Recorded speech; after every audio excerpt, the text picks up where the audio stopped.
అబ్బా ఏం క్వశ్చన్లు రా నాయనా, ఒక్కటన్నా నేను చదివింది రాలేదు. ఛ, రాత్రంతా కూర్చొని బట్టి పట్టినా ఒక్క సుతమాతికి వస్తలేదు. అరే ప్లీజ్ రా, జర చూపెట్రా. బయటికి వచ్చినాక నీకేమన్నా కావాలంటే కొనిస్తారా? అరే నువ్వు చూపెట్టలేదనుకో నీ హాల్ టికెట్ నెంబర్ వేసి పరీక్ష రాస్తా, ఇద్దరం ఫెయిల్ అవుతాం, చూసుకో మరి. నీ అవ్వ కష్టపడి చిట్టీలు కొట్టుకొస్తే ఒక్క క్వశ్చన్ వచ్చేది. ఇగో గిట్లుంటది కొందరు పోరల కథ. అయితే ఈ కాంచెల్లి ఇంటర్ ఫస్ట్ ఇయర్ పోరలకు పరీక్షలు రాయకున్నా వెళ్ళిపోయేటట్టే ఉన్నది. ఎగిరిగా అంతేశారు. మనతన కాదు, ఆంధ్రాల 2 ఏళ్లకు కలిపి సెకండ్ ఇయర్ లోనే పరీక్షలు పెట్టే ఆలోచన చేస్తున్నట. వాళ్ళ అనుకుంటే కాదు కదా. మీరేమంటారో చెప్పుర్రని ఇయాల్టికెళ్ళి 26 జనవరి దాకా తల్లిదండ్రుల మాట సుతా తెలుసుకుంటారట.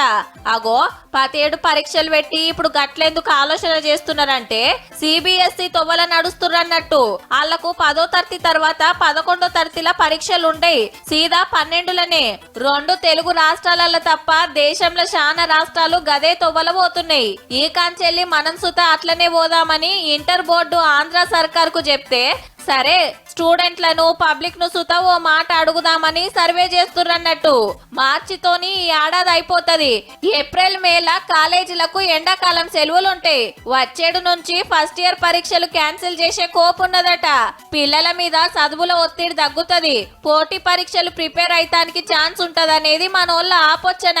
ఇక మన తాన ఇంటర్ల సిలబస్ తగ్గించే పనులున్నారు. ఇక వచ్చే ఏడుకెళ్లి తెలుగు రాష్ట్రాలల్లో చదువులు పరీక్షలు పెట్టే తరీకా మారుతదన్నట్టు.